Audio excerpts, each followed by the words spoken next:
क्या आप जानते हैं कि एक ऐसी आयुर्वेदिक जड़ी बूटी है जो डायबिटीज कंट्रोल करने, वजन घटाने और पाचन सुधारने में एक साथ मदद कर सकती है।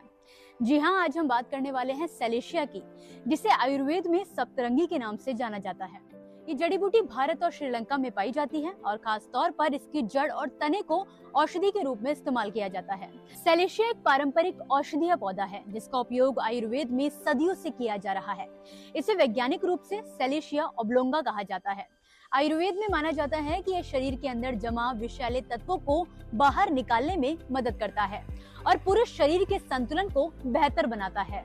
भारत में छत्तीसगढ़ के स्टेट मेडिसिनल प्लांट बोर्ड की ओर से सेलेशिया की खेती बड़े पैमाने पर कराई जा रही है। किसान इंडिया के वरिष्ठ पत्रकार रिजवान नूर खान जब छत्तीसगढ़ पहुंचे तो उन्होंने वहां छत्तीसगढ़ औषधीय पादप बोर्ड के सीईओ श्री JCS राव से बातचीत की और सेलेशिया के फायदों के बारे में जानकारी ली।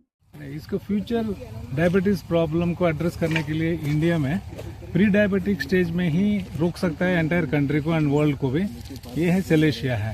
एंड इसका जो है आजकल एक्सट्रैक्ट्स भी बाहर आ रहा है, रूट का एक्सट्रैक्ट का आते हैं और इसमें मैंजिफेरिन है, सेलेसिनल है, कोटनल है। ये 3 प्रकार का जो है टाइप 2 डायबिटीज के लिए ये वरदान है। एंड ये आ भी रहा है हमारे पास इस प्रकार का जी। इसका रूट देखेंगे तो येलोइश रूट रहता है, इसको सप्तरंगिणी भी बोलते हैं। एंड नेचुरल हैबिटेट में ये खत्म हो गया है ऑलमोस्ट। श्रीलंका में एक नेचुरल पौधा रहता है, इंडिया में चाइनीज करके यही पौधा इंडिया में है। एंड दिस प्लांट मेनली जो है वाइल्ड में खत्म होने की वजह से Odisha, Chhattisgarh, border of Andhra Pradesh, Karnataka and Sri Lanka, ये पूरा नीचे। तो इसका फ्यूचर में हमको इसको कल्टीवेशन के अलावा कोई रास्ता ही नहीं रहेगा। एंड कल्टीवेशन भी थोड़ा टफ होने के कारण से वी एक्यूमुलेटेड सोफा 3 लाख पौधा का हम ऑलरेडी काम कर चुका है। 2 लाख पौधा जमीन में चले गया है, जंगल में भी लगा रहा है, जंगल के बाहर भी लगा रहा है, बड़ा आसानी से उगता है। तो जापान का क्या है कि ये जापान का highest consumption in the world. ये तो 50 साल से हमसे खरीद करके वो लोग हेल्थ मेंटेन कर रहे हैं। आप जानते हैं हेल्थ इश्यूज में जापानीज नंबर 1 रहता है लॉन्गेविटी के हिसाब से भी। सो ये जापान, कोरिया, ताइवान, ये 3 कंट्रीज में इसको लेते हैं। अब सबसे पहले बात करते हैं डायबिटीज की। तो सेलेशिया को मधुमेह प्रबंधन यानी कि डायबिटीज को कंट्रोल करने के लिए बहुत उपयोगी माना जाता है। ये रक्त शर्करा के स्तर को नियंत्रित करने में मदद करती है और भोजन यानी कि खाना खाने के बाद अचानक बढ़ने वाली शुगर को कंट्रोल कर सकती है। यही वजह है कि आयुर्वेद में इसे शुगर के रोगियों के लिए खास तौर पर इस्तेमाल किया जाता है। अब पाचन से जुड़ी समस्याओं में भी सेलेशिया काफी फायदेमंद मानी जाती है। ये पाचन क्रिया को मजबूत करती है, कब्ज से राहत दिलाती है और पेट को हल्का रखने में काफी मददगार साबित होती है।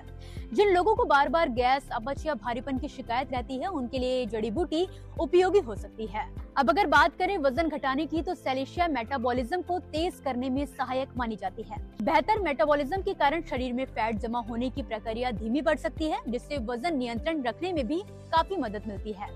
सेलेशिया में सूजन रोधी गुण भी पाए जाते हैं। यही कारण है कि गठिया, जोड़ों के दर्द और शरीर में सूजन जैसी समस्याओं में इसका उपयोग किया जाता है। इसके अलावा ये हृदय स्वास्थ्य के लिए भी काफी लाभकारी मानी जाती है, क्योंकि ये कोलेस्ट्रॉल के स्तर को संतुलित रखने में काफी मददगार साबित होती है। त्वचा और प्रतिरक्षा प्रणाली के लिए भी सेलेशिया को काफी उपयोगी बताया गया है। ये त्वचा की खुजली, रूखापन और अन्य समस्याओं में राहत दे सकती है और कमजोर इम्यूनिटी को मजबूत करने में काफी सहायक साबित होती है। दोस्तों, सेलेशिया का सेवन आमतौर पर इसके जड़ के पाउडर यानी कि सप्तरंगी चूर्ण के रूप में किया जाता है। इसका काढ़ा या चाय बनाकर लिया जाता है, लेकिन ध्यान रखने वाली बात यह है कि किसी भी आयुर्वेदिक जड़ी बूटी की तरह ही इसका सेवन भी सीमित मात्रा में और विशेषज्ञों की सलाह से ही करना चाहिए। खासकर डायबिटीज या किसी गंभीर बीमारी से पीड़ित लोगों को बिना सलाह के इसका उपयोग नहीं करना चाहिए। इसी के साथ दोस्तों, फिलहाल के लिए इस वीडियो में बस इतना ही। अगर आपको वीडियो पसंद आई हो तो इसे लाइक और शेयर जरूर करें। साथ ही आपको वीडियो कैसी लगी हमें कमेंट बॉक्स में कमेंट करके भी जरूर बताएं। इसी तरह खेती किसानी से जुड़ी जरूरी खबरों और जानकारियों के लिए आप देख रहे हैं किसान इंडिया। धन्यवाद। अगला स्टेशन आपकी मनचाही मंजिल खुशहाली है। खुशहाली के दरवाजे चारों ओर से खुले रहेंगे। किसान इंडिया के साथ यात्रा करने के लिए आपका धन्यवाद।